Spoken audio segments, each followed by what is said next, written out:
And we should be live now. Cool. Alright guys, welcome to another Plasticast. I'm your host Plasticon. I'm joined here by Megamus. What's up? And Mr. Headmaster Don. Everybody? Sideburn will be joining us here shortly. I think he's out chasing little red cars, so, you know. But anyway, we are going to be talking a little bit of a kind of a pseudo wrap-up of last week. Want to know what Don wanted to think about the 86 Megatron reveals, and if we wanted to toss in any more ideas about it, and then we're going to roll in and start talking about Toy Fair, all this crazy, like, convention season stuff that's coming up, and some upcoming events. So, let's go ahead and hear from Don. What I was thinking is, Don, you can give your thoughts on that, and then you and I can just kind of simplify, recap the things we thought about it. Yep. Right. And that'll kind of tie it up. Right. Well, first thing off, I love it. I think knowing that they could not get a gun, and I think this is something that everyone is going to have to finally admit, Pew, we're pew. never getting another gun Megatron. Pew pew. Hasbro has said the classics Megatron that they did in those colors with that design, they couldn't even do that nowadays. When they revealed the G1, the safety Megatron colors in the blues and the orange, when they finally revealed that wasn't even legal at that point. So we're not going to be getting gun mode Megatron. The purists are going to have to accept that.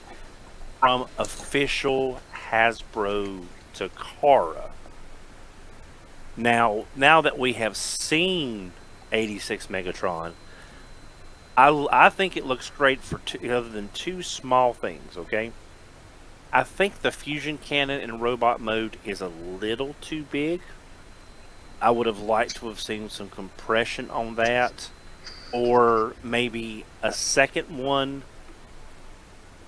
I don't know. It feels like it's just a tiny bit too big, but I'm sure there's going to be 1,000 DNA. Everybody's going to be doing a kit for this, so that's not going to be a problem. The legs. Yeah, I was gonna say, what did you think about the color of the legs? Because there's two school of thoughts on that, you know, and someone even put out like a little meme where they said this is gray, this is blue, and I get it. Okay, but here's also the thing: we're all guys, okay, and that guys normally have a problem with grays and blues and blacks. Not everyone. But I used to work for a chain called Men's Warehouse, which was a men's clothing store chain.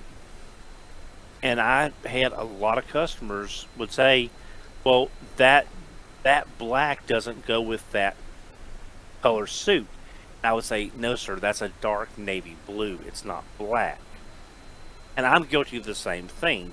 If you get two pair of socks and one's a dark blue and one's a black, my eyes will think they're almost the exact same thing. So I wish the legs were a little bit darker. Thank you. To look more like the Megatron gun holster, the handle. But I love the way that they knew they were not getting a gun with Megatron. They knew that. So they took G1 Megatron in profile and everything else, and gave us the best tank they could from that profile. Because it's sort of like Leo Kaiser. If you look at Leo Kaiser from HasLab, other than I think we brought this up on how the wings don't match. You and I, Megamus, both mentioned that. Because the G1 version, the wings match on Guy Hawk and Hellbat for that symmetry on the shoulders. It doesn't do that on the HasLab, and that's one thing that bugs me about the HasLab. But still, they made sure the Leo Kaiser form was given precedence, and then assembled the team based on that silhouette. I think they've done the same thing with this Megatron. They gave us the best possible G1 looking Megatron that turns into a pretty decent looking tank. But there could be a reason why the legs are not darker. It could be a darker plastic on those legs with what those legs have to do may not be as sturdy. Because we know we know that colored plastics in some cases will work and won't work. That's why you have that's why you have unpaintable nylon on a lot of figures is with what that section has to do. X will work, Y will work, Z won't. So that's fine. I think everyone here can agree that gold plastic or clear plastic should not be used in any gears or joints. No. Because of that. Yeah, because how many of Ghost Starscream? I would argue blue plastic as well. Yeah, that Grand Galvatron. How many of that Combiner Wars, Takara, Unite Warriors, that Starscream through the years? How many people do you know that have that set and that Starscream is broken? Here's a fun fact. And this is getting off topic a little bit. We're talking about plastic, so we can go into it. Toys R Us did a movie Devastator in all green, right? Do you know what I'm talking about? It was like a Legends scale. Yeah. Okay. I have the prototype. Well, should I say pre-production because it's pre-production, where they just inject it in any color, just to do it. And like 60% of it's gold plastic, and I'm like, why? Yeah, for proof of concept, that's something you don't want to do. Proof of concept, otherwise you're going to wind up with 6 tiny Japanese razor beasts. Yeah, they'll just shatter. Yeah, they will shatter. It will shatter.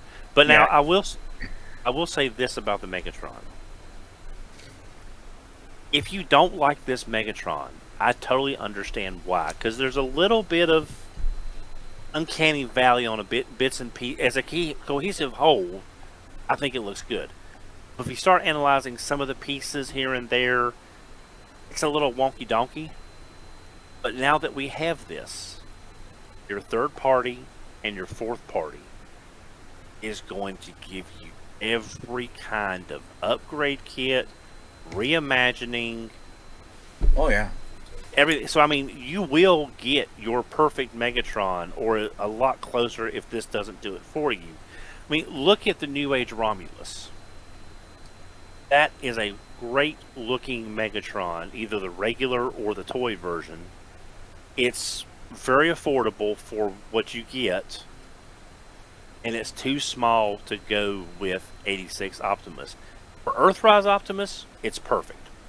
It's not on perfect for Earthrise Optimus, because they didn't realize the size difference when they started doing that between Earthrise and 86 Optimus. You will see probably New Age retool and re-release that Romulus in a more accurate size now that they know what to work on. That Optimus is out, and they have a Megatron to go by.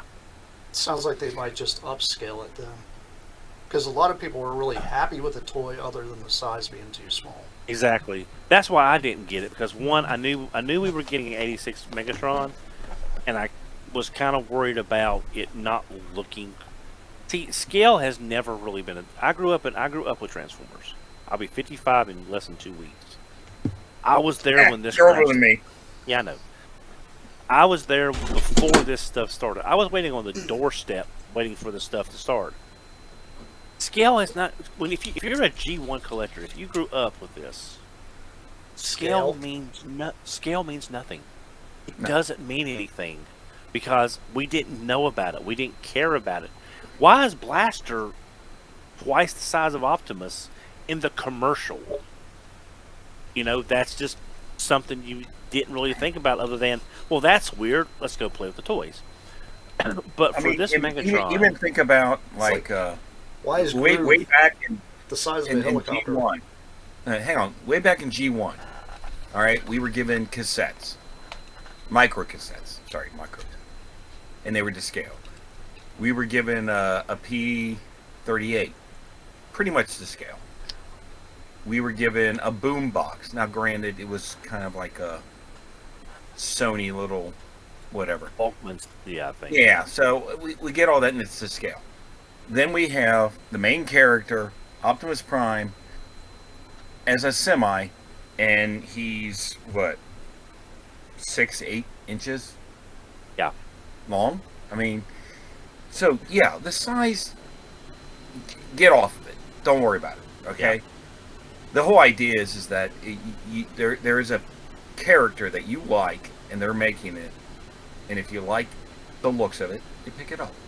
Yeah. Doesn't matter. Now, I will be getting 86 Megatron because I wanted to go with my Optimus, because with the way my display is going to be, they need, even though they're not going to be side by side, the aesthetic needs to be a similar aesthetic in that look, that 86 look. But I have plenty of Masterpiece Optimuses that need a core. I've got Counterpart. I've got several Megatrons. But the thing is are you buying? And this is actually a different topic altogether. Do you buy the figures based upon how they look compared to other figures, or do you buy the figure based upon its look and its complexity or lack thereof?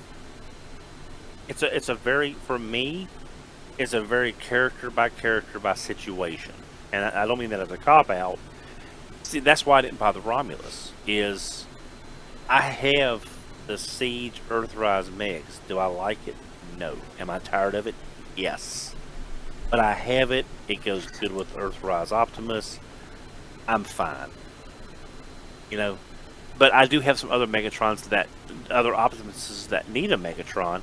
So I will be looking at seeing who does what. Like Black Mamba, this is an older company, but they did high quality upscales. Again, is it theft? Pretty much, yeah, because they didn't do any of the work and they're profiting from it. But that's an old kettle of fish that doesn't need to be uncorked. Right. But I'll be honest with you. Like, I'm guilty of it. Masterpiece Megatron. Okay. Yeah. Did you get the Infinite Transformation version? I got the. I'm guilty. It's not the only one in my collection. I got the knockoff. Yeah. Yeah. And the reason I got the knockoff is because it came with the extra pieces. It didn't have the quality issues, and it was cheaper. That's all it was. It was cheaper. And they improved, and because they don't have the money sunk into it in the creation of the figure, right, they can put more money into the rebuilding and enhancement of it. But again, that's a very old argument that will never I be wasn't settled. going to go with that argument. My argument is that why did I buy it? Have I transformed it? No. It's a pain in the butt to transform. Because it looks good. But it looks good next to the other characters. Right.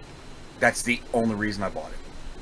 So, my final thoughts on this is, do I like it? Yes. Do I wish the legs were a little bit darker?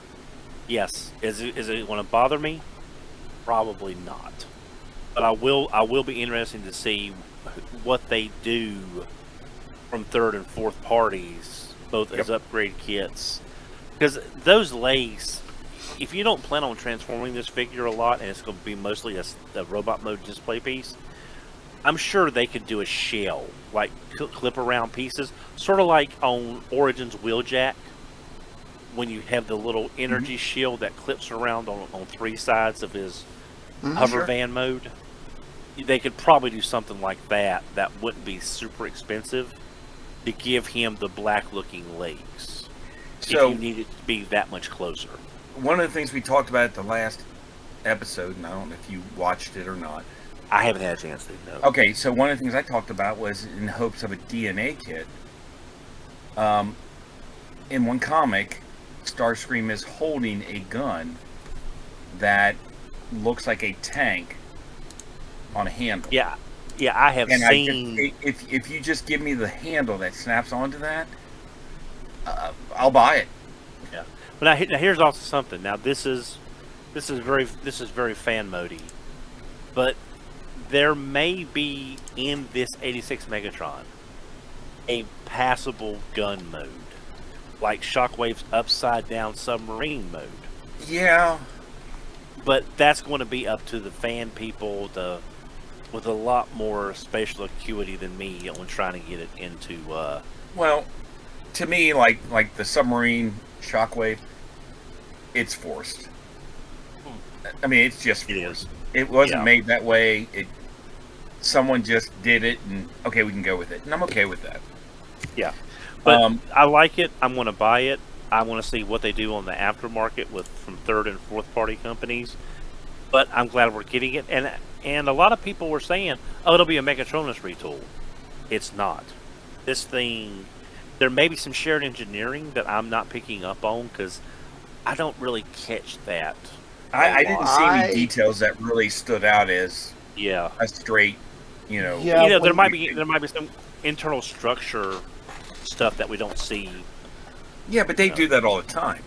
Yeah. If there'd be anything, it may be upper torso, but the legs completely look like they completely unfurled to just become the tank treads for the entire tank mode. So it doesn't look like it shares much, if there is any at all. Right. May not. Yeah. I mean, But problem is, retooling and designing, like Don said, designing, absolutely. They figured it out. Why not use it again? exactly. You know, And, And that's I been have going on forever. Yeah, I mean, look at, now this is a very old example, but look at D2 Dreadwing's partner was Smokescreen. Yes. Energon Starscream has the exact same transformation, Yeah. but it's a shared transformation. It's not a mold reuse. This No. is something that XV brought up, and I think it holds true. The terminology we use nowadays to describe remolds, reissue, all this stuff is out of date.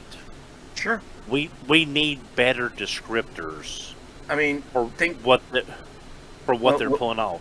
right. Think about Machine Wars, and you had the Cyberjets, and the same basic flip around, fold the legs back is basically the same thing you're talking about. But then take into account also the fact that they started the ball joints, and that was carried over into Beast Wars. So it's theirs. They're going to use it. It's not. They'd be it's not a foolish straight- not to. Yeah, it's not a. I even say it's not really a retool. It's just using the same type of design and Right. redesigning it.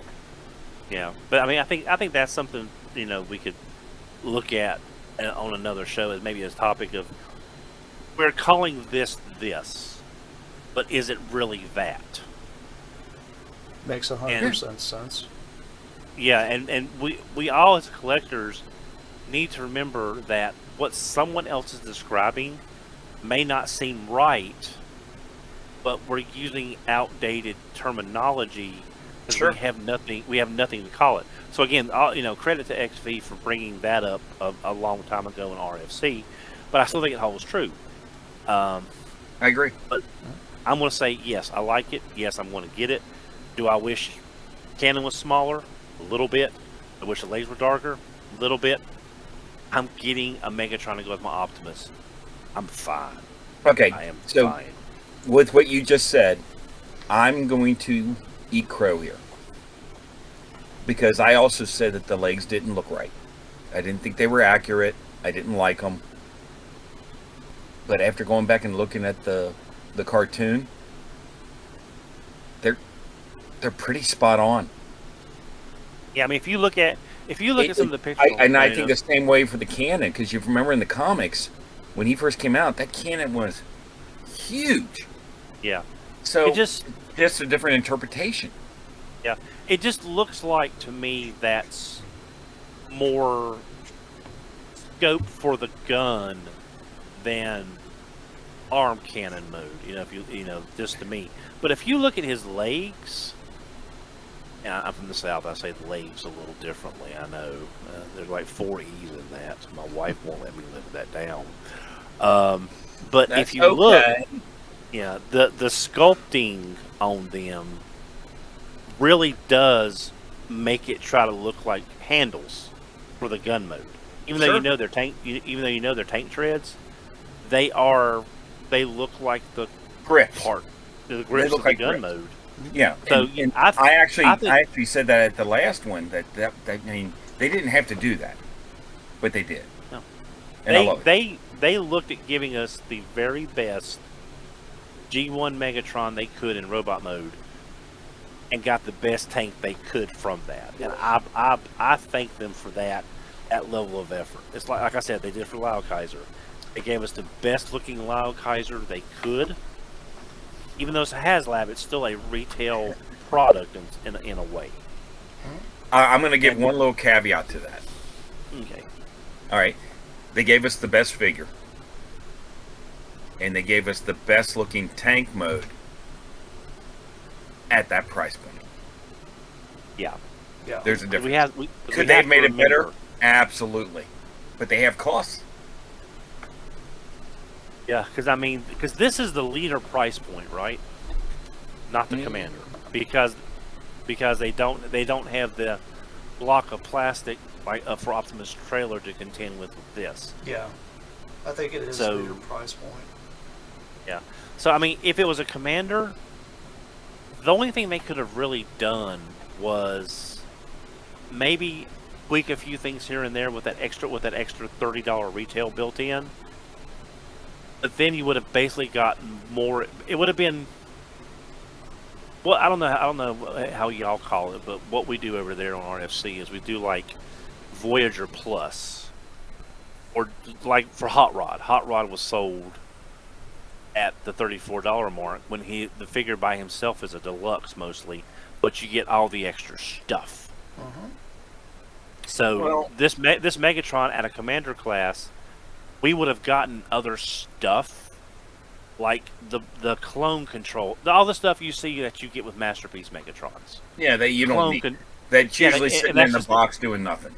Exactly. So I would rather see this thing the best that it is at this price point with the appropriate accessories, instead of slight little tweaks that might make it better, than a ton of stuff that you feel like they're only doing. Like Springer. Look at Springer. 86 Springer is Siege Springer with some definite positive upgrades. But then you get a bunch of stuff you don't really need to fill out the price point. Right. Is having the missile nice? Yeah. You got nothing to put it in. Right. Is having the Wrecker Hammer nice? Yep. But he never used it. Right. So my thought is if they would have changed that price point to Commander, charged $30 more, but had made it. And here's the problem. I'm going to say, make it a little bigger, make the tank mode look better, without having kibble, and there's the problem. Yeah. Because I don't Because think then you have to do panel folding over panel folding to keep the bigger shell from, let's face it, being on his back or on his feet. Yeah. I we don't don't think you could have made him any bigger and still scaled with Optimus properly. Then you would have the reverse situation of Romulus. No, I think you Megatron- could, because you can make the shell bigger for the tank version. But you A would lot have of to people do a say- lot of panel folding to get rid of that in robot. And you would probably, the robot mode would probably suffer from it. So I get it. Yeah. A lot of I people say mean- Megatron should be bigger than Optimus. That's personal preference there. I mean, some people say, Megatron is taller than Optimus. And in some genres, he is. But ultimately, they were both leaders. They were same size. Yeah, everybody wants them to be like the same height. But like Or, you were you know. saying, if he did have more panels to fill out the tank to make the tank better, I really It's got to go somewhere. it would have to go somewhere. And to be honest, I think if they even tried to fold it up even more into the legs, it would make the legs even more unstable. Like And I think that's and the big and- thing, and- like third-party stuff. Like, how many times have we handled third-party things and had a lot of panels, and it's at the detriment of the figure? Like, the figure can't hold together well, or when you put it in vehicle mode or whatever it is, they don't line up perfect. Yeah, there's a sweet spot on that. I think Yes. the best example at retail for that working properly is Transformers Prime Viacon. Yep. The way his legs work. I think that is the best use of folding panels without causing structural issues or breakage in my recent memory. But there's a lot of stuff from third party, especially X-Transbots. I mean, I'm just calling them out because I know from some of my figures, you have a little panel and a little panel and a little panel and a little panel, and I know it's to get that Sunbow look. You have to do these small little steps because you gotta fit the Sunbow chart if you're gonna sell it. Whether you agree with that or not is a whole nother episode. But as he sits, I think we've got the best Megatron they can give us at this price point, and there'll be tons of third-party kits for you to deck him out however you want to. Absolutely. It's just a matter of wait and see at this point. And that's the thing, like we were saying, Commander class, they would just have to give him more stuff, like even like a throne. They would have to give him stuff like that. And then you would feel like, do you use the throne? No. Some people do. Yeah. I put him with Megatron. Yeah, and then a lot of people would be like, I got this, like you said, Megamus, I got this really great Megatron, and I have all this stuff that costs me $30 more that I'll never use. This is, I think, the best that we're going to get right now at an affordable price point that looks right. Whether how right it looks is up to the individual person, but I think this is going to be the standard for quite some time. And I'm going to say what all of us on RFC said. I really don't need to buy another G1 Megatron or Optimus anymore anytime soon. We're good. Or Bumblebee. Or Bumblebee, yeah. It's like God. Yeah. It's like we're good. We're good. I've been saying I think the fandom needs to move past 86 after this. Like, got to give RID and all these other ones their chance now. It's their time to shine. Otherwise, you know. I disagree.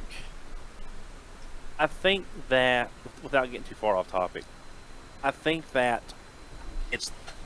it all boils down to we got Siege Optimus, which was and is a very good Optimus. Battle damage aside, I'm not even bringing that up. I'm just saying that's a nice Optimus.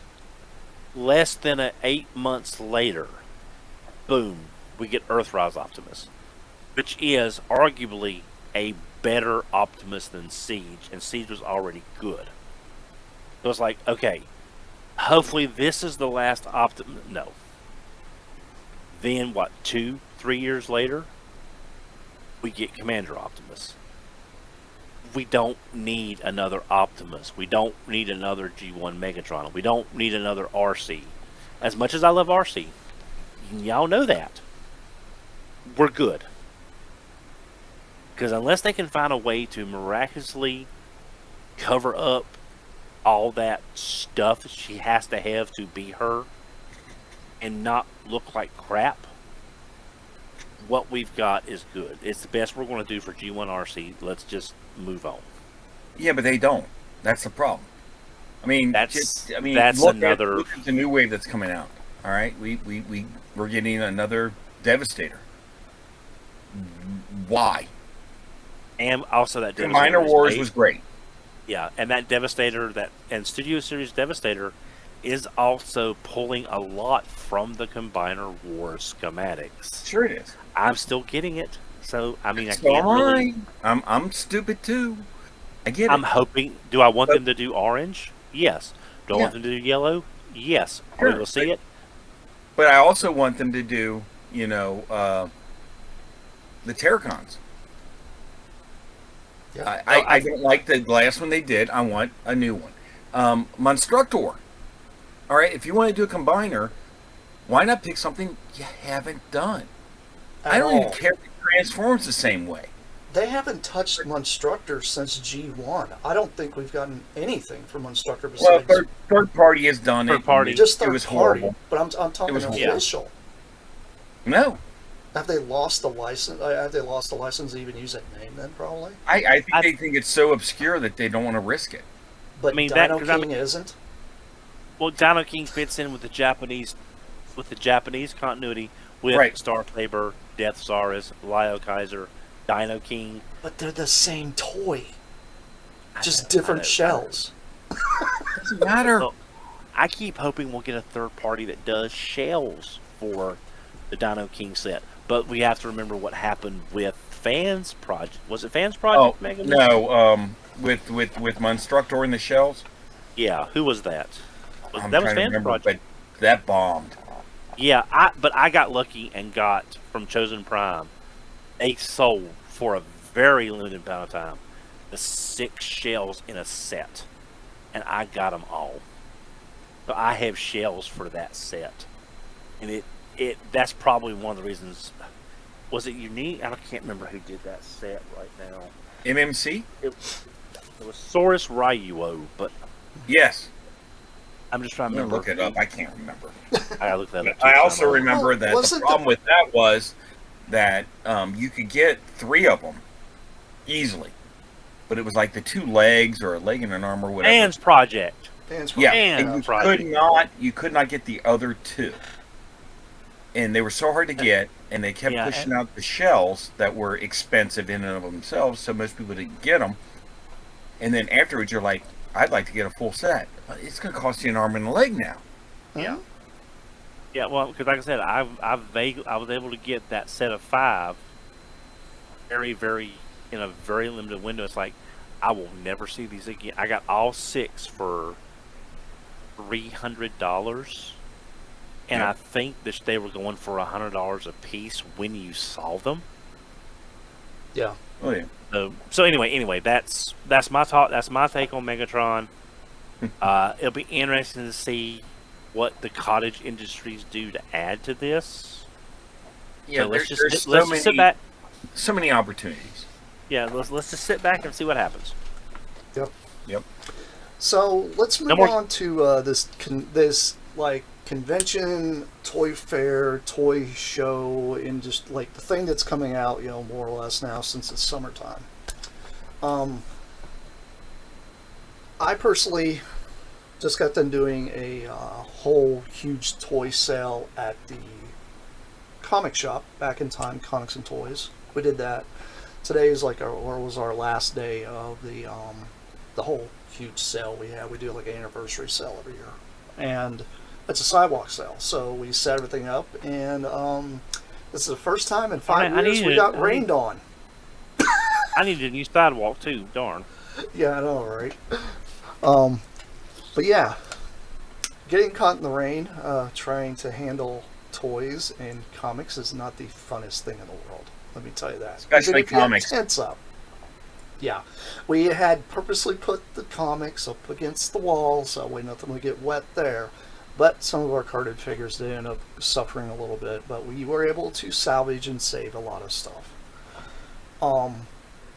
But yes, we did a very, very cool sale, and setting up for this is one of those things, like, I don't think people understand the how much work goes into this stuff. Everybody thinks it's all like, oh, you just show up and throw a bunch of toys on a table and you say, no. Especially if you have a shop, like like the owner does back in time. That man has got to comb through his back rooms, his warehouse, his garage, storage facility, just to find everything he needs to get to set up for a sale. And that's a lot to go through. And Yep. we have somebody here in our current chat right now that's currently setting up for an event that's coming up here in Indiana pretty soon, correct? Yep. So I'm going to allow you to go ahead and start talking about this. Tell us about this event, some of the stuff that you're going to be doing, and what you have going on with this. And then me and Don can chime in and, Okay, so, yeah, I'm doing an event in Fort Wayne, Indiana. It's technically starting Thursday. I'm getting in Wednesday. And why should I come in a day before and incur another hotel cost and everything a day ahead? Well, it's because I have to go through everything. And you have, as a vendor, you have product. Now, if I was selling shirts in bulk, piece of cake. No big deal. But we're talking about Transformers here. We're talking about Transformers from G1 all the way up until present and all this stuff. So, what do you have to do? Well, I mean, the prices go up and down. They go up and down, so you don't want to be so high that no one buys it, but you don't be so low that everyone takes advantage of you. I'll get to that in a minute. So you have to do your research. You have to know what you have, this, and the other. So that's why I'm coming up a day in advance. But one of the things I do is I've always done room sales. I'm really big on it. I've done it at every show I've ever been on. And basically what it is one, it's a chance for you to see some of the stuff I have. Two, it's a chance for you to see some of the stuff I don't have time to go through on the dealer room that I can do in my room, especially parts. Your parts part. I have over 4,000 parts, and I don't have the time on the dealer room to go through that. But in the hotel, when that's all I'm doing, yes. So if you need parts, that's where you go. And it has to do with trading. If you have 4 or 5 items you want to get rid of, is that worth getting a table? No. Come to the room, throw your stuff up.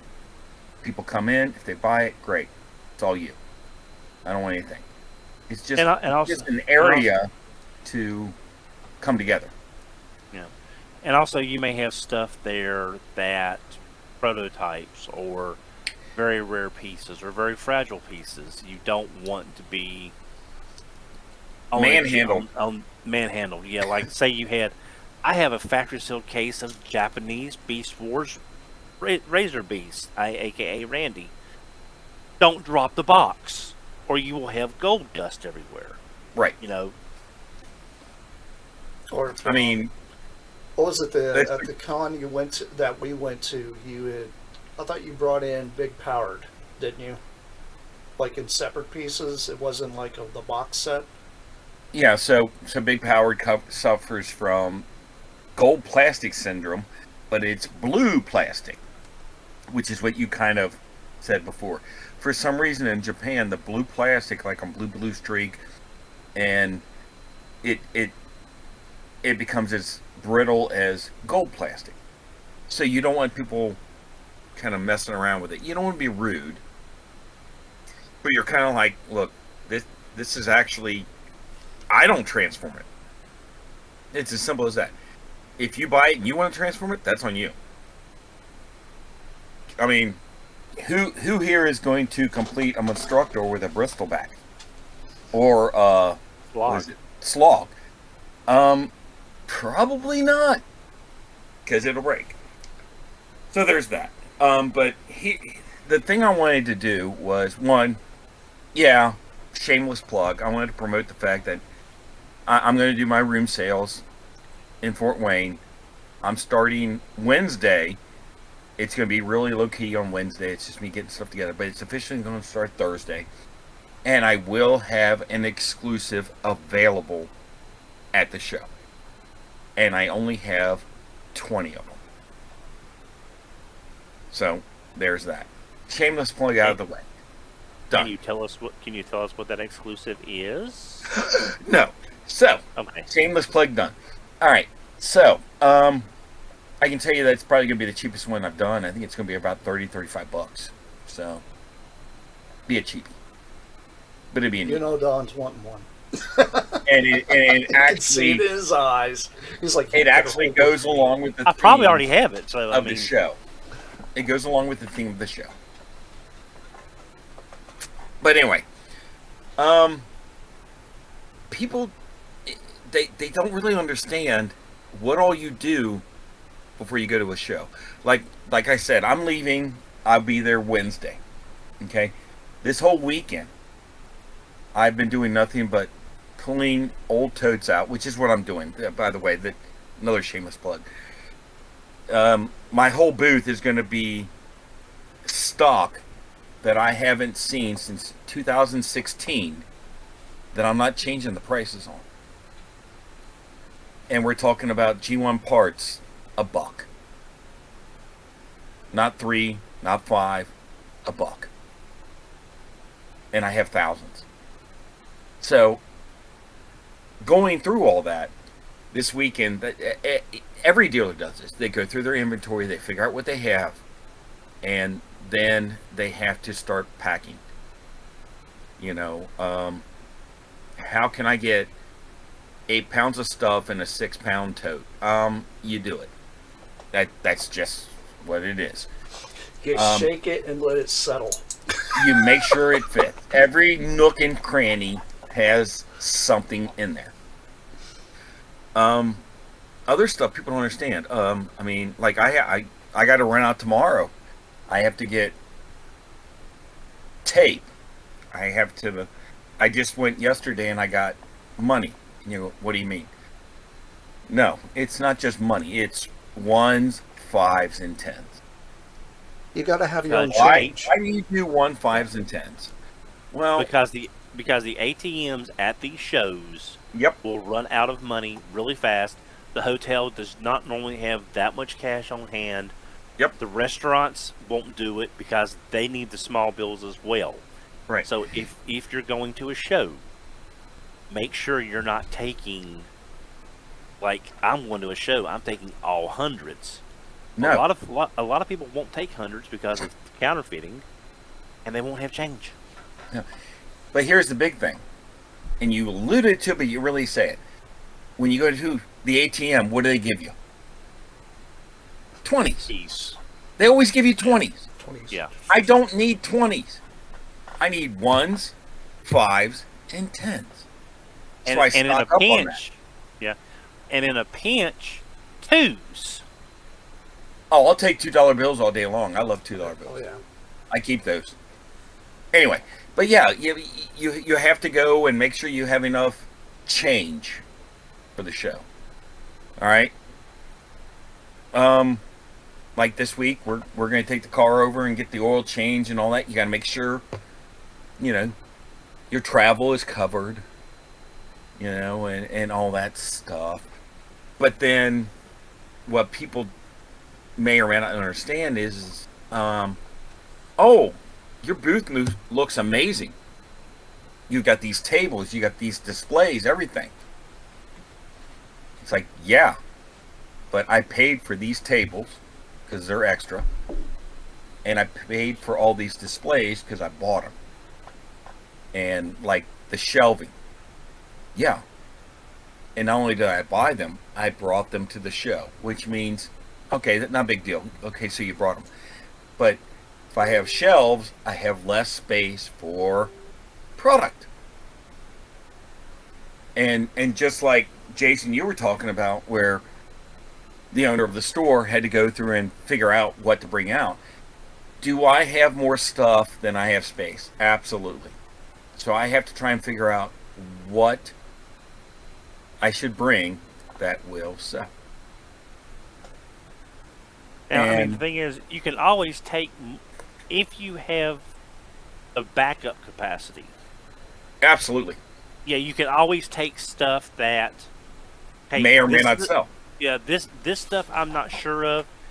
My best foot forward to make that impression, because if you set up and your booth looks pretty, but it's a bunch of stuff that everybody else has the same thing of, Sure. you're not going to stand out. No. That's correct. So the other thing is most of the dealers kind of know who all's going to be there, and everyone kind of has a niche, you know. Oh well, this guy, he always brings the stuff from Ollie's and everything. I'm not going to bring that stuff. this guy, he does nothing but shirts, so I'm not going to do that. This guy does nothing but buttons or whatever, Chotsky or whatever. That's fine. So you have to find that niche for yourself. I have found that some of my biggest sellers at a particular show are of a brand not of that show. And what I mean is if I went to a Transformers show, I could sell G.I. Joe and Star Wars. If I go to a Star Wars show, I could sell Transformers and Mask. So, you of course, you want to favor towards the theme, but bringing those extra little things that in the 80s, if you were into Transformers, you were into Mask, you were into G.I. Joe, you were into Star Wars. I mean, it is what it is. Mm-hmm. So you could bring that stuff also. But, as Don said, it's space. If you have the space, you can bring it. If you don't, you got to kind of narrow it in. And these are all things, as a vendor, that keep going through your mind. And absolutely, have I at the last minute, I had a little bit of space, and I grabbed something to make sure it went? Heck yeah. Why not? It was a buddy of mine that said, and it actually made a lot of sense, in regards to selling, it's not going to sell if it's at home. Doesn't matter what it is. And I'm like, you're right. So if you have the room, we take it. Doesn't matter what it is. Now, But- one thing Go ahead. No, go One ahead. thing I've done in the past is stuff that I knew would probably sell, but I had to cut it for other things that I was more confident for. It didn't always work, but you could always do it one of two ways. Have a list there, and hey, someone's asked, "Do you have X?" I said, "Not with me, but I have this list of stuff that I could not bring." And they can go through the list and see if there's something that they can contact you after the show, and you can work something out. That's not always doesn't always work, but it's an option. And two, the room to room trading board. Mm-hmm. I am somewhat fairly well known for having rather extensive lists. There's a picture out there of one of my lists from one of the BotCons. It is 7 pages, single spaced, hanging from the top of the corkboard and almost touching the carpet at the bottom.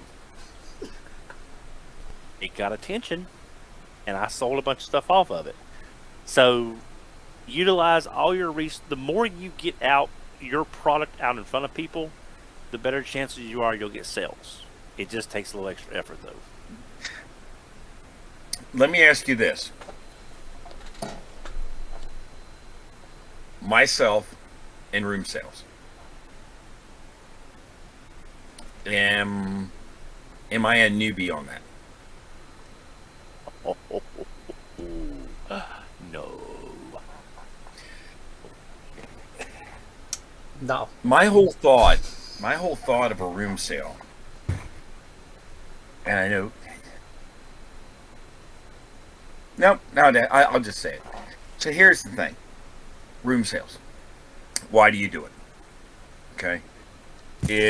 Like I said, if you only have like a few items and it's not worth buying a booth, there's an area. It used to be lobby sales. Now it's moved up and it's progressed into a big thing. Why would you do that? Well, that's me being able to sell these 5 or 6 items, whatever, and I don't have to pay for a table. There's no cost. And I might find something that I like, and that's great. Okay? It progressed for me. I looked at advantages in many ways. and first I'm going to tell you the deep, dark, bad reason. I had many reasons, but one of the reasons that I started doing this. If I got your money on a Wednesday, you can't spend it on a Thursday. Yeah. That's, I mean, it's mean, but it's true. But also, what I found is I do sell things, I do buy things, and I love to talk. I talk a lot, and we talk, and people, and they know me, and it's that interaction, and it's that, on the street, we might not look at each other, but at a convention, knowing we both like toys, we're going to talk. And you get out of that comfort zone, and you'll talk, and you'll enjoy yourself. And I have met, and I've kept many dear friends simply because they came into one of my parts parties, and we talked. Simple as that. So it's a great place to just let loose. No one gives a crap. I mean, they don't. You could be talking about, who's stronger, Optimus Prime or Megatron, and in the next corner, they're talking about, fucking Pikachu. Is he stronger and all that? I mean, it doesn't. And they're just gonna, and it's okay. Yeah. It's fine. Also, some hotels do not let you do lobby sales anymore. It varies from chain to chain, even location to location. So just keep that in mind, that if you don't see anyone else setting up in the lobby, generally after the dealer room closes, there may be a reason. Yep. So, first of all, any room sales, and it was an unwritten rule, but it kind of is a rule, those do not go on while the dealer room is open. Yep. While the show is going on, you don't do this. It's just a no-no. It's a respect. It's respect. It's because I was about to say, it's kind of like a pregame kind of thing, or an after party kind of thing. Is usually how it's treated. Exactly. Because the one, and we talked about this a few weeks ago when we brought up conventions previously. Those people in that dealer's room, to some degree, that is their livelihood. They are paying money to provide for their families, and also for I do it for the thrill. I work 40 hours a week with a major retailer. I've been there for I'll be 28 years in July. But I feel better if I can buy the stuff I want by selling the stuff that I don't want anymore. It makes me feel better that I'm using the hobby to pay for the hobby. It doesn't always work, but that's what I like to do. But I also don't want to step on anybody's toes either, because those people in the dealer room, they'll remember. Hmm? So, one of the things I do, and I've done this at many, many shows, I always talk to the coordinator, and I say, look, I'm a vendor, so I've already paid, but I want to offer a place, and it's, there is that, get the money before someone else does. I get that. But there's also, I did this because it was in, it was one of the shows in California, and I flew there, so I had a suitcase, and my wife had a suitcase. So I had 2 suitcases full of stuff.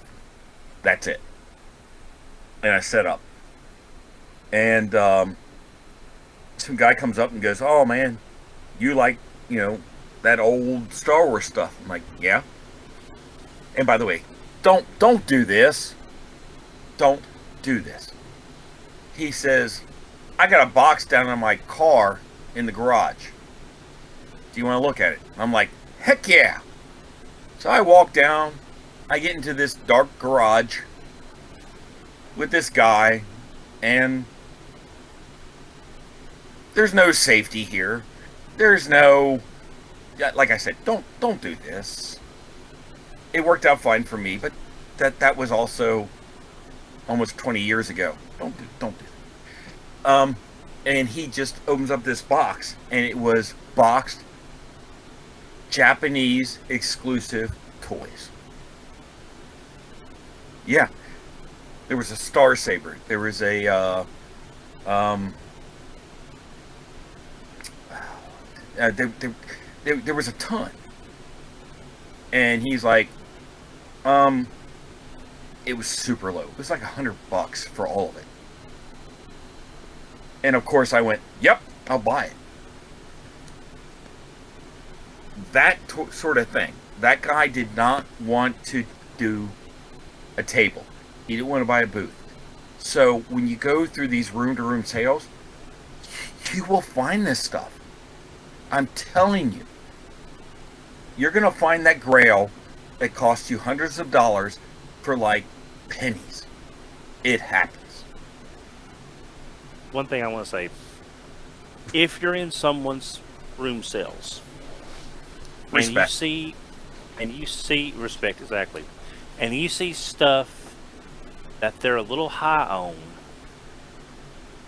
don't say, "Well, I can find this cheaper in the dealer room." Don't do that, because these people are they may have more in it Sure. than the people downstairs. Now, what I have done in the past is I've gone up to the person selling the stuff. I said, "Hey, listen, just to let you know, the price that you've got on XYZ, I have seen them about $10 cheaper in the dealer room." Because so they may not know. They may not can get in until Saturday morning. So Right. they have no idea. So I'm just trying to let them know that, hey, if you they can be found cheaper down there. And most of the time they've said, "Hey, thanks, I appreciate it." At least that way they know, because I want to make sure they don't cut themselves out of a sale because they can't know what the dealer room is selling them for because they ain't got in there yet. Right. So there's a way to do all this stuff, and it's like we said last time. If you go into Megamus's room and you see a boxed Battle Gaia, if he's got a boxed Battle Gaia, why the hell did he call me? and he's got a price tag of $2,500 on it. Do not walk up to him and say, "Hey, I'll give you $800." One, that is way too cheap for something that you know is he's not going to take that for. And two, it's insulting. Say, "Hey, I'll give you." That makes you look like what he has isn't worth your time, and you're doing him a favor by buying it. Don't do that. Yeah. My father, when he retired, we did antiques and collectibles. Most of my knowledge is gone at this point. I couldn't tell you one kind of piece of furniture from the other. But that's one thing Dad would do, is if someone said, "Hey, how much is that table?" Dad would say $100. Says, "I'll give you 25." Dad would just turn around and walk away, not even speak to the guy, because it's obvious the guy's not serious about buying it, or he thinks Dad's an idiot. When it came to my dad's stuff, he knew what he had. So treat the people with respect, treat their stuff with respect. If it's too expensive for you and you know you can get it cheaper, just tell them, like, "Hey, I think I can get it a little bit cheaper downstairs," and leave it at that. So, people have different opinions. I'm not going to tell you that every vendor or person selling has the same mindset I do. I've said for years, honestly, you cannot insult me with money. If I have a Battle Gaia, like Don said, for $2,500, and you offer me $800, I'm not insulted. I'm just going to say, no. I would be. I don't take offense to that, because everyone here and everyone listening, all of 2 or 3 people, doesn't matter. Yeah. Everyone listening, everyone knows that you want the most for the least amount. And that's okay. There's nothing wrong with that. You know, I want this $1,000 toy for $500. Okay, See, that's I the difference. can't do that. Between you and me, You're that's not the difference. insulting me. Is that would be an insult to me because you know what I have, I know what I have. We both know the general ballpark of what that thing is worth, and you're going to stand there and offer me pennies on the dollar. Sure. That means you think I'm stupid and I Nope. don't know what I have. That is the best way to make me just absolutely shut you down like my father would. Why would you shut down? I'm offering you no, money. I'm just. Yeah, but you're doing it in a way that does not show respect to me and the products that I have. Let's be honest here. We're talking about plastic. Okay? Yeah. I but there's just still- can't get upset over that. I mean, some people do. It's fine. But I'm just saying that don't be offended. Just respectfully say no. Yeah, I'm offended by Sideburn just popping in like it did. Oh, wait, what? Are you done chasing the little red cars? I left my light off so that my background casts this red on me because I'm sunburned. So you can't tell. So he It's, was chasing red cars and getting Okay, sunburned. so your sun. So your This is sunburn, camouflage. So you're sunburned, not sideburn. I'm sunburned today. Yeah, I think so. working in my backyard all day. He's a spy changer. I guess the He's a biggest color problem changing spy changer.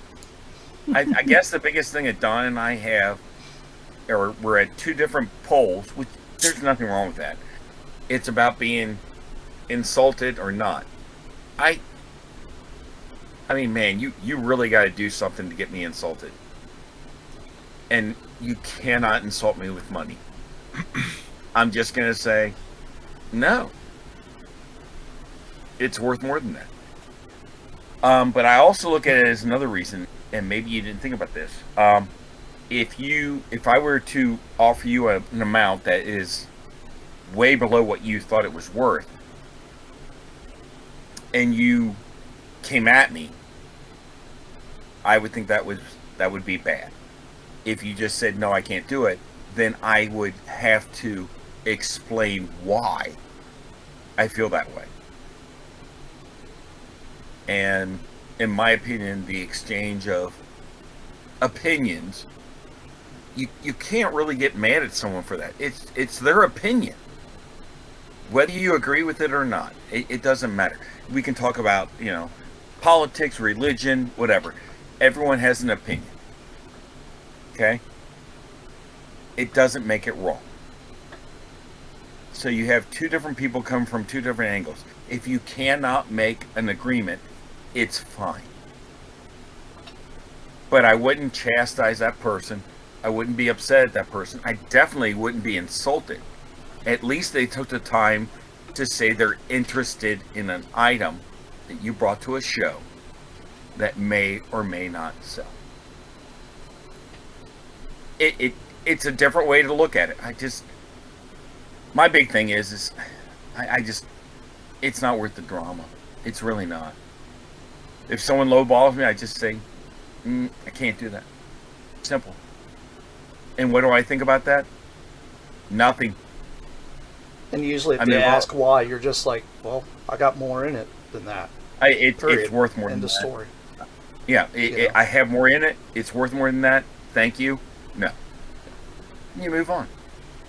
I think that's the easiest way. And then the guy behind you buys it. So, I mean, And then the guy behind it buys it.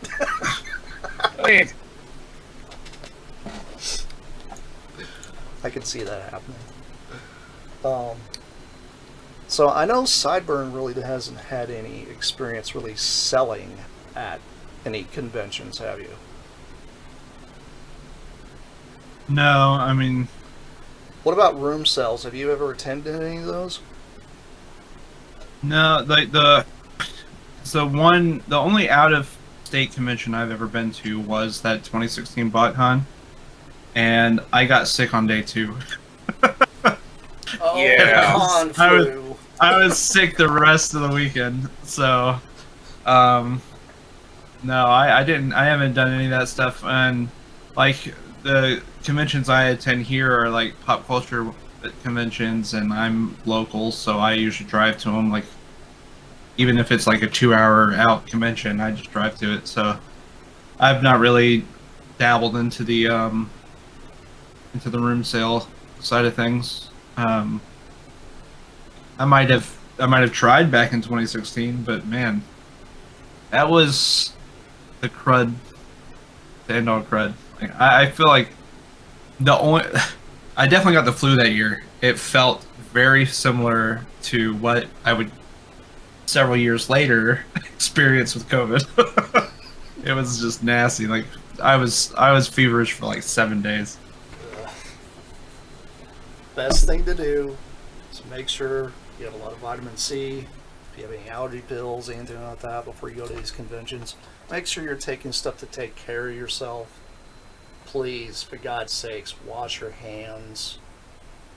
Just wash your freaking hands. No, Alright. this is the thing. Don't show up to the convention if you're sick. That's a Alright, big so- thing. Spreads like Hey, wildfire.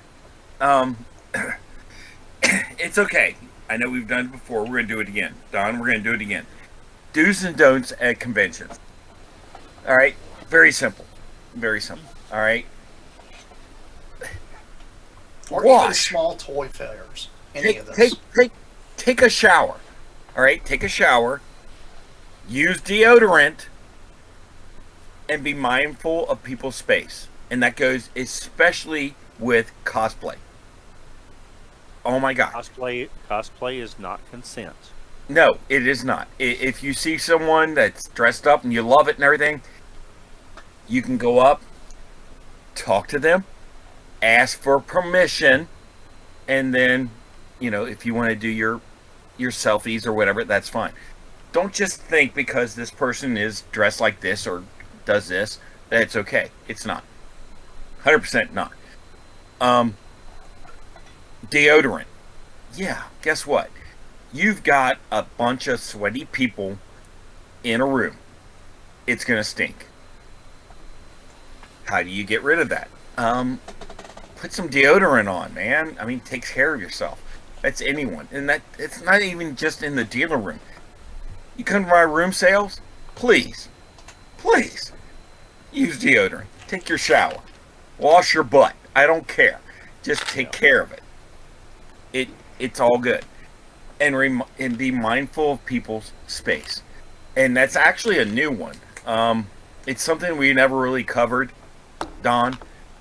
Yeah, But space. it was sort of an unwritten thing that It was, but it became a thing. I mean, so Yeah. for me, I don't like people right up on me. I don't like that. And there's other people that don't like their, I guess, their zone, their Personal circle. bubble. Yes, their personal bubble might be bigger than yours. zone of privacy. Yeah. So we're all here for one thing. Everyone's fans. The best way to get the best experience is it comes down to one word. Respect. Respect. Just respect everyone. I'm going to bring up a couple That of includes things. their nose, by the way, but go ahead. Yeah. A couple of things. One, sleep. Yes. When I'm going to use BotCon as an example, because it was the biggest thing in the world for a Transformers fan for many, many years. In '94, when BotCon started, to John and Carl Hartman started it. I could get up. I can go to bed at 1. I can get up at 5 or 4 on 3 or 4 hours of sleep and be the first one in line for the dealer room. I did that for the first several years of BotCon. I was 24 at the time. By the time BotCon ended in St. Charles, I was down there before the doors opened. It might have been 2 minutes before the doors opened. But I could not do that marathon, stay up, sleep for 3 hours, and then hit the dealer room, hit the convention floors. Make sure you get your sleep. Oh my Try God. Think about it. Yeah. Think about it. You ran. you got to the show, and the night before you stayed up, and you were anticipating, you were anxious and everything. You finally get to sleep. You get a few hours sleep. What do? You get up, bam, give me that coffee, give me that energy drink, whatever, and you take off. And then you're standing in line, you're shaking and nervous because you've had way too much caffeine and No food. And you're right, that was in your 20s. We're not in our 20s anymore. My 20s are way behind me, over the river and through the woods, past Grandma's house in the ditch. Exactly. So what do? Well, now you make sure you go to bed on time. You hydrate. You wake up. If you want to get some caffeine, hey, I'm guilty. I drink coffee every morning, so you do that.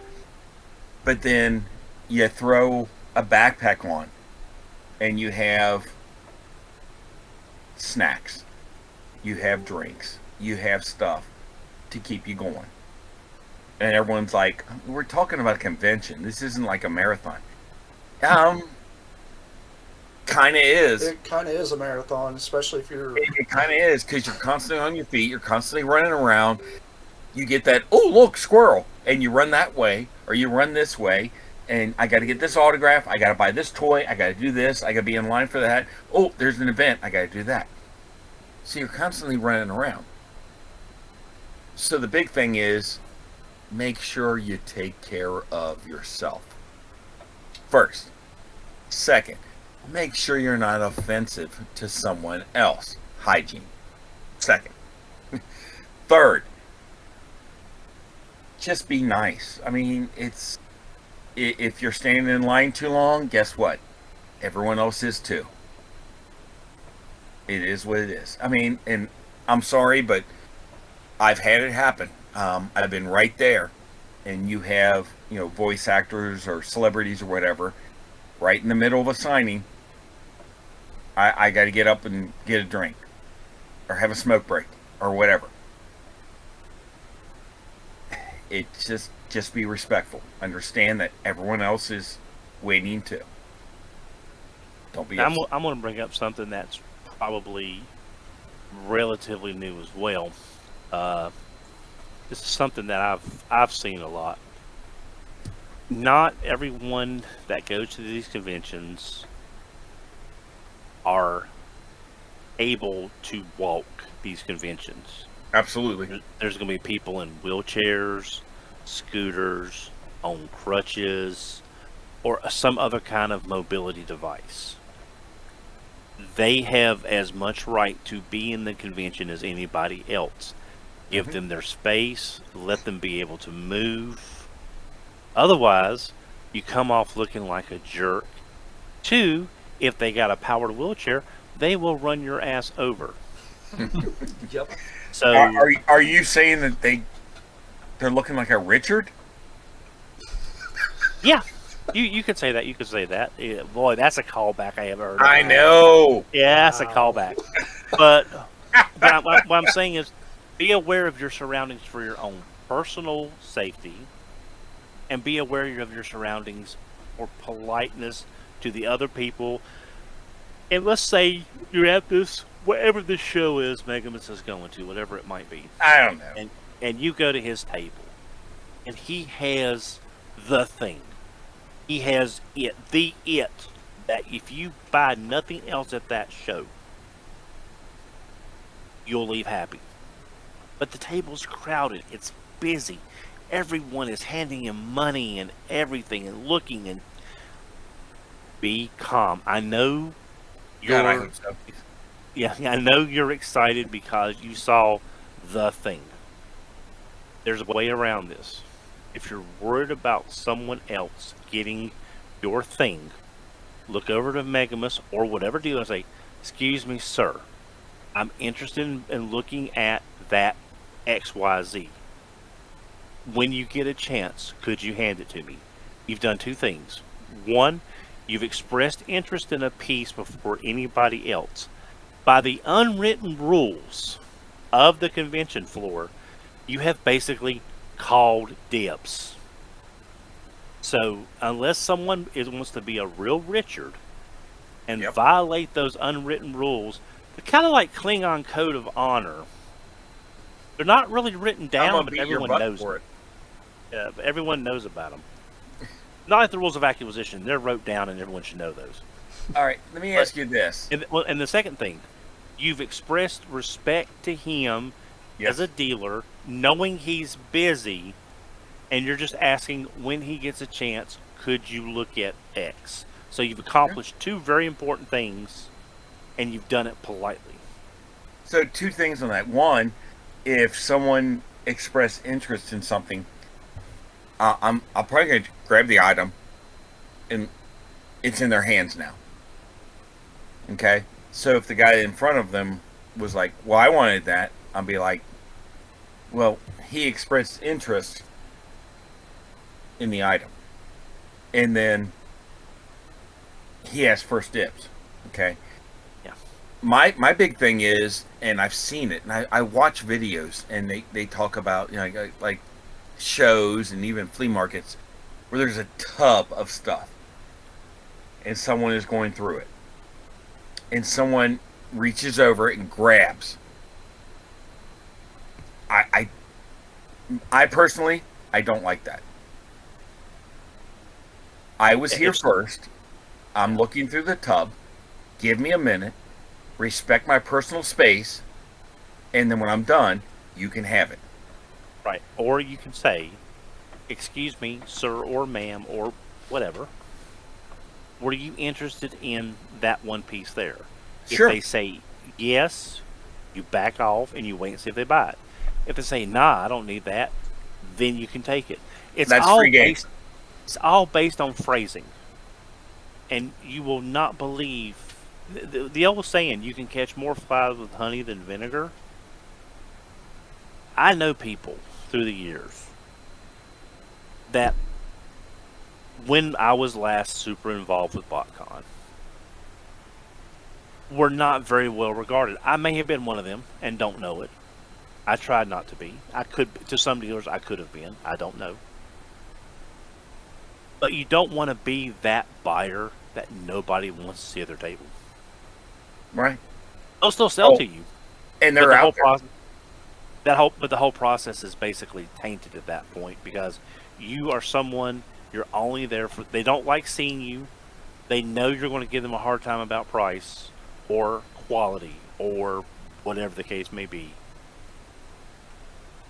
You're there simply to sell something to. There is no camaraderie. There is no, hey, good to see you again. You are the jerk that's there just to give them some money. Don't be that person. Yeah. So, Be the opposite. Like the last time I was at a convention, I kept going to the same guy. Like every day, I would go to the same guy's thing, and I like bought things from him twice. And then the third time I showed up, he's like, "You keep coming by. You get a discount."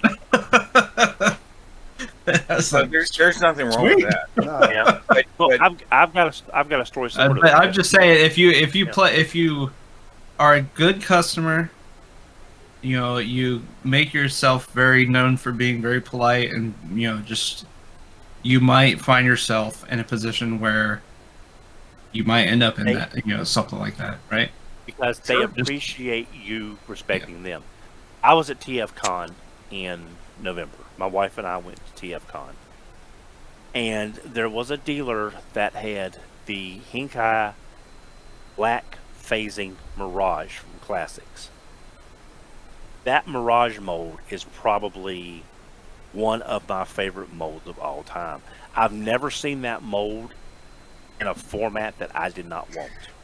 Because of all the Classics molds, that Mirage, with the possible exception of the Seeker, that's going to be why your mileage may vary, still holds up to this day, 10, 15 years later.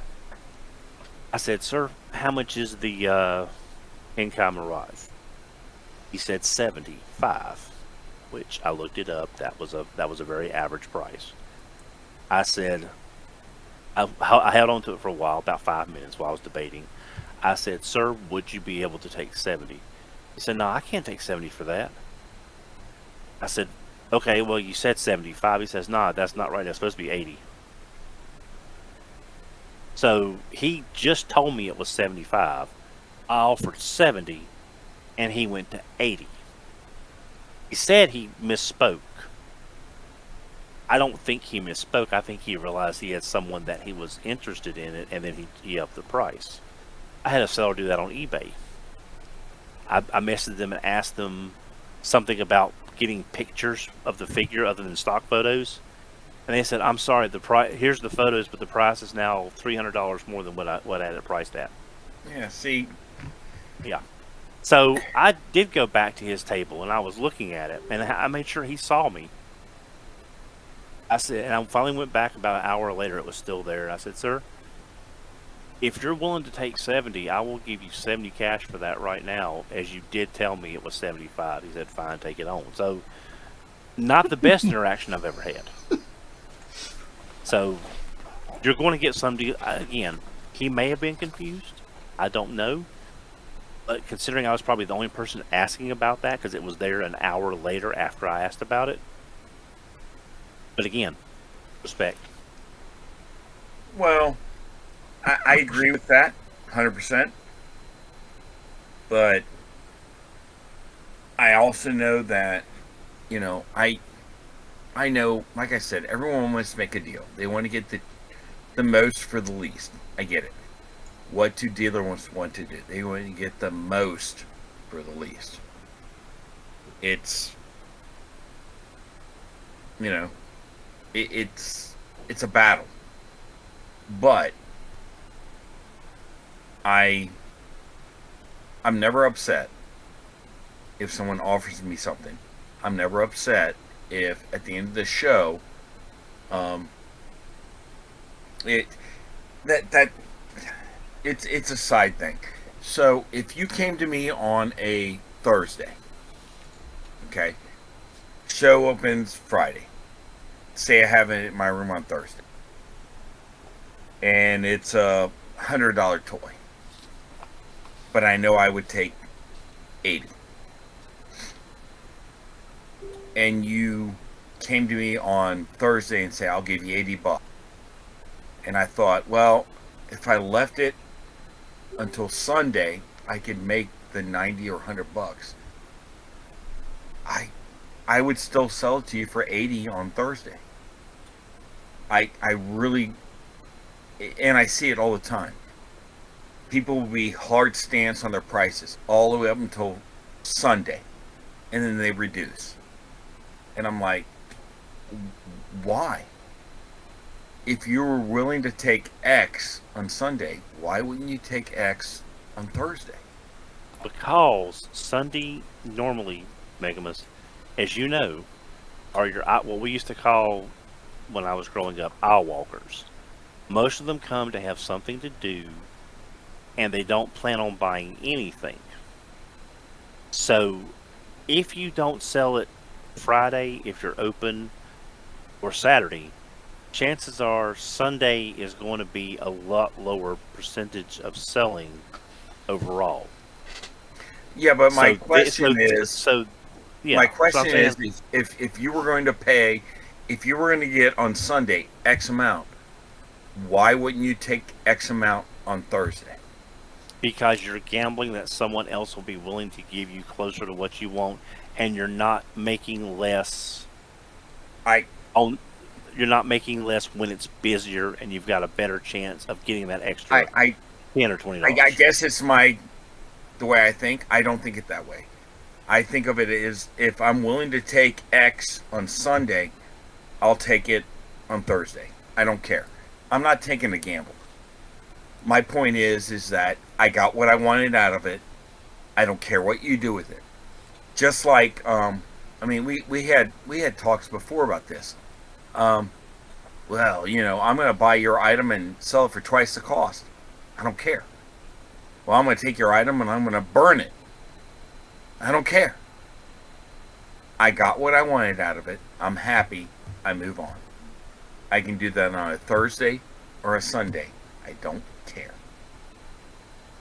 I think the big reason why a lot of people when it comes to Sundays, why they do what they do. Well, they just want more money. They That's what want comes more down. money on a Sunday to try to get it wherever they can, but some people don't want to load up all that inventory again that did not sell the previous 2 days, and that's one big reason why they tend to discount and get rid of some stuff, because it's like, I came to get rid of stuff, and if you leave the con coming in to sell and you're leaving with the same amount or barely even less than what you had, was it really a profit?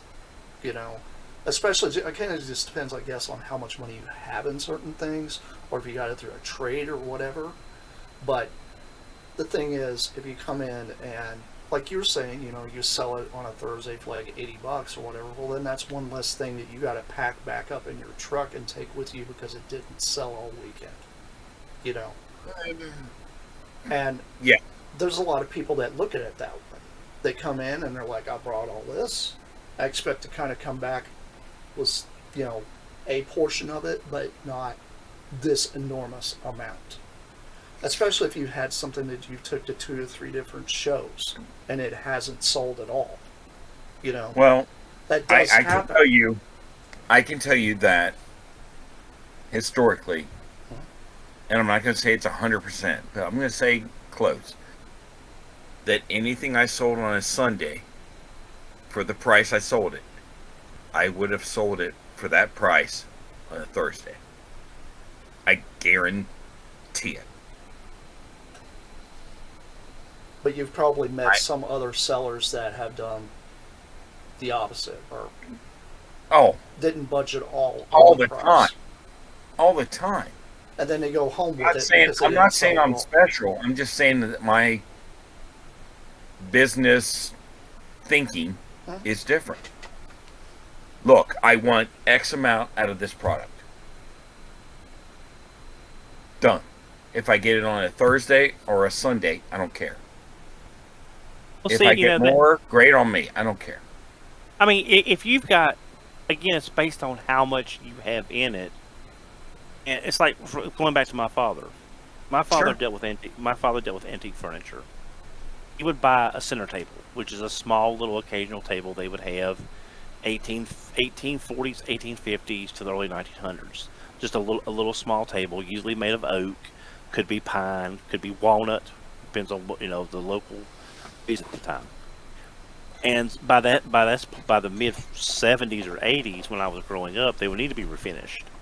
So Dad would strip them down, refinish them, and then resell them. But my dad would not put all that effort and time and the refinishing product to buy it for $25 and sell it for $35. One of our friends in the same industry, he would do that. My father's time and effort was worth more than $10 profit. So it also, I say that to say this. If what you went through to get that figure, or if with what you have in it, it's worth it to you to get what you feel. I mean, if you bought it for 60 and you get 80 and you're happy, that's fine. But if you had to go through Hades and back to get that figure, and you've enjoyed it for years, but it's worth, if you're going to let it go, you feel like it needs to be 90 or 100. It's all intrinsic. It's based on how you feel about that one item, both emotionally and financially, how much you have in it. Well, And that's going to vary from person to person. sure it will, but I'll give you a perfect example. And I was talking to Jason about this before the show. So one of the things I'm doing is I'm grabbing the stuff that we had back stock that hasn't been out since 2016. And I ran across a mail away reflector in the box, complete. Box is great, looks good. And I had a $300 price tag on it. Well, if you look right now, they go for close to $1,000. They go for big money. I'm going to bring it at the show. What am I going to put on it? $300. because when I bought it and when I figured it out, that's what I needed to get out of it. I'm not going to up the price based upon current values because I bought it back then. It's different for me. I get it. I'm just saying. Do you know what that is doing to me right now hearing you say that? Do you What? realize the What loss of... If you price that... If the going price is 1,000, Yep. okay, and you price it at 800, I said 3. But go ahead. Okay, someone will fall over themselves to Yep. hand you 8 $100 bills, and they will be ecstatic to give it to you for that price because they have got something that they want Okay. significantly cheaper, and you are cutting yourself out of $500 of profit. Let me ask you this. Lab. Let me ask you this. Would that person be even happier if they only paid 3? Of course Yes, they would. they would, but And am I if- satisfied with what I paid and what I want? Yes. but I'm So who saying cares? you're leaving money on the table. I don't care. Because you tell me, if you got that $500, that extra $500 would not come in handy for a house bill, a car repair, a nice new shiny piece of plastic crack, and you would not have to. I'm sorry, I just no. I could not. I'm just telling you. If you That even- is the difference of where I'm at and where I've been. I'm telling see, you. you can I'm okay always with it because you- if I have an item that I wanted a price oh God, no. and I'm okay with paying that because I paid a certain amount, I'm okay with it. So Don, I you gonna know. give him the $300 now? There's a lot of people that don't understand. I'm just I buy for a certain amount, and I've been buying for 20 years now. And if I'm okay with it, that's what I'm gonna let it go for. That is so completely anemic to my... Sure it is. Because, yes, the person would be happier getting it for $300, but they would be just as fine, to a degree, giving you $800 for it. Because they're still getting something that they want at an incredible deal. You're shorting yourself money that you will need for something later on, and this person won't mind giving you the money. If you're not gouging them, if you're not selling a KO as an original and they don't know, No, you There's know no- that. You know I I know, would never do that. I know you wouldn't. I'm just saying as an example. Correct. But also But think that. you giving up that Hey, much hang on. money, I just can't. No, But maybe if you sell that for what you want, and he takes that extra money and he buys other stuff that you have. but that's not your call. Your call is You're to right. get. You're right. It is a mythical thought of why I keep things the way they are. Yeah, because he could be like, "Hey, I'll That- pay the $300 for this, but I'm also gonna buy like the 3 other combiners you got sitting in the glass case at the same time." And I'd be like, hell yeah, do it. You should. Okay, I'm going to I- Megan. You and I have known each other for what, 15 years? Way too long. Way too long. I am going to have to respectfully disagree with you and under my breath say you is crazy. You Yep. is crazy. But Oh, I want to do that. you. That I wacky. respect you for your beliefs and get your honesty. I I'd- still think you're crazy. Remember that wacky waving? Inflatable tube man? Yes. Yep, that's me. I don't care. Can we move on to the next topic? I'm getting kind of hot here. I couldn't do that. I could not Next topic, please. Next topic. It's actually already pushing an alien hour for and a me half to into understand Yeah. why you wouldn't accept what you would based upon the item, but I get it. Because there's more of this stuff that I want to buy that $500 would really come in handy for. Then come by my booth and you'll find it. I mean, Well, we're pushing 2 hours, so y'all go whatever topic y'all want to next. yeah, I'm done.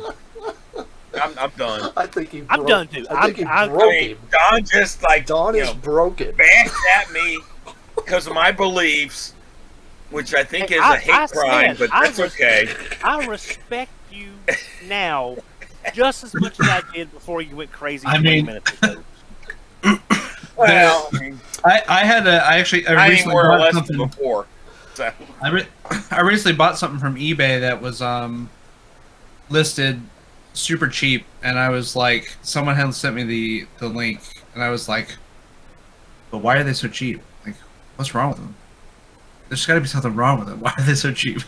And they got to me, and they were perfect, and they were the true tried and true product, and I was like, why the hell were they so cheap? I think Well, that's what happened was to it? all of us, though. don't keep us in suspense. Tell us what it was. Well, it was some Gridman vinyl figures, some kaiju. But I bought it was like a those- lot of 7 of them, and like one of them usually went for $300, and the whole entire lot was $300. And I was like, what the hell? And for those listening who do not know, Gridman is also known as Superhuman Samurai Cyber Squad. A decent series made even better with Tim Curry, who makes everything better if he's in it, if I'm being honest. It's Tim Curry. Can't go wrong with Tim Curry. Sure. So I think we've kind of wrapped this all up. Yeah. Yes, Yeah. Don- it's Don and dead- I arguing horse. is not a bad thing. It happens. We are just on the polar opposite end of Dononomics. Yeah. For those of you who don't know, I have created my own economic system in order to collect less guiltily. I get it, but me saying And he as and a I dealer are I on would the- sell he- it for less, and you don't agree with that, Okay, goes totally just- against Okay, Dononomics. just imagine. This is the USS It Plasticon. depends on which side of the Dononomics you're on. Yeah. If I have a product and I reach the goal I want, who cares? That's what it comes down Like, to. let's say this is the USS Plasticon. We're a member of the Federation of Planets, member of Starfleet. We are powering it with matter and antimatter. That's who we are right now. We are powering the USS Plasticon right now. Yes, you are. That's always a shame when they go insane. Watch someone just slowly lose their mind for no reason. It's always sad. Always sad. All right.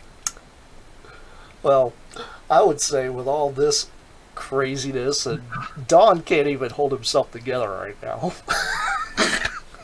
Algon, take me away.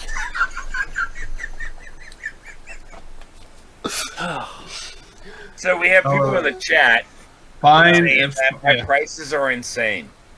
you just find Megamints if you want deals. Apparently, is fine. Yeah, I before we really started don't off give a crap. So Before we remember started this off- this little event he's going to be at is, where's this event located at? Well, Where somebody can go get a $300 reflector? let me. Don, you'll love this. I won't. I think you will. So, it's going to be at Fort Wayne, Indiana. Going to start on Indiana. Wednesday. Wednesday. All right, you got it. Low prices. I guarantee it. Like he said, Right. G1 parts for like $1 at his little parts party. So don't miss out on that. I want it gone. He wants to Just get go rid on. of it, so y'all go there and buy it all. Yeah. A 50, and he'll give you like half the crap. Just do it. Yeah. Do it. Hey Brett, if your number is still the same, I haven't texted you in so long. There's no record. I just sent you a text. So. I saw it. Okay. I wasn't because I have not texted you in probably 10 years. You know, you're one of those off and on, cold, hot friends. I get it.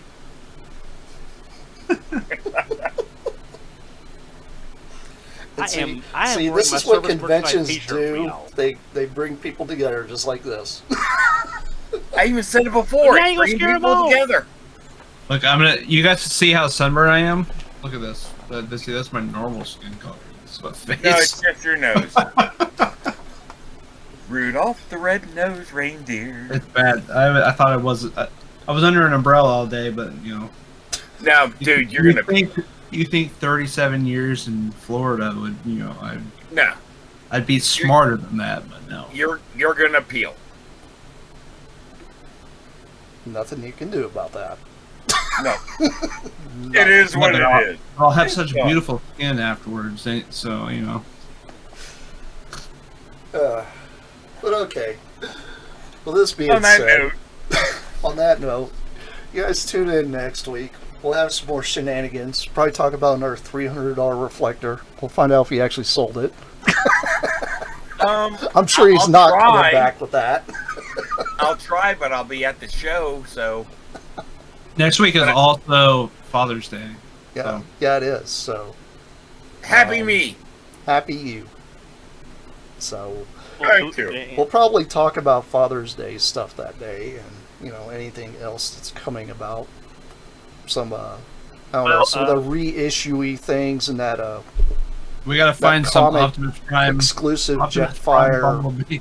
thing that's come out and all that stuff. So. Also, there's that leak list from JT Prime. Mhm. That has a lot of info in there. You guys sure you don't want to read a father-son Optimus Prime Bumblebee fan fiction? We can probably find one.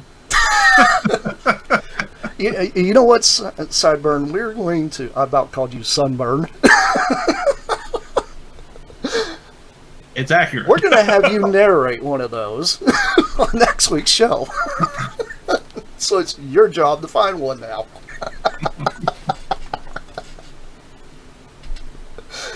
Alright, guys. Well, that being said, have everybody say their goodbyes, and we'll see you guys next week. Same bat time, same bat channel. Don, And same batty Megamus. Man, you crazier than a soup sandwich. nope. I am. I don't give a crap. Ugh, I'm red. Headmaster Don. I can be found here with these, whatever these people are, Idiots. and I can no friends. I'll call you friends. I can also be found Wednesdays at 8:30 on Radio Free Cybertron, the internet's oldest Transformers podcast, started in 1999. So you can find us there. You can find me on our Discord, tfradio.net/Discord. I can also be found on Twitter at HMRC, the number 4 EVR. Can also be found on Blue Sky at HMRC, the number 4 EVR.bluesky.social. Megamus, you have anything to say? I'm waiting for Mike. I think he said Yeah. Mike. You can't find me anywhere, so don't look for me. just look for the red I'll be- radiant glow of the sunburn. Yeah, Find him. His nose. Like Rudolph. I am shining pretty bright right now. I'm Yeah. very, they can very probably see irradiated. They can probably see you from orbit at this point. Yeah, they're like the radiation tracking drones finding me. Yeah, but Why is the flamingo on the Las Vegas Strip moving? Yeah. yeah, I'm. You can find me here on Sundays. Let's have Alright. it show up. So, yeah. I'll start with Mega Toy Fan, Megamus, whatever. You can find me here I'm going to try next Sunday, after I relax from such a awesome show, and selling my reflector, Don, and everything else. Don't It you doesn't start. matter. Don't you start. Oh, I'm going to start, buddy. Don't you think I'm You not gotta going to put- do that? You Why need are to you put sounding a. like You need to sound put like a. a ant? You need to put a Don sticker on it. Don price $800. Everyone else $300. Dude, if I had time, I I'd get don't need stickers. it from you too, Cyber. I don't need. I would get stickers saying, Don says this, but I'm going to sell for that. Yeah, why not? Don't. If you're feeling froggy, Sideburn, jump. But I wouldn't recommend it. Oh, he said froggy. Oh, Yeah, At least he I didn't remember say that Supreme game. Cheetor. you young whippersnapper. I'm baked. I've been cooking all day and I'm dehydrated. Okay. I think you're done. He's been poked D-U-N, with done. a fork too many times. I only have one thing to say. Good night, everybody. Good night, guys. We'll see you guys next week.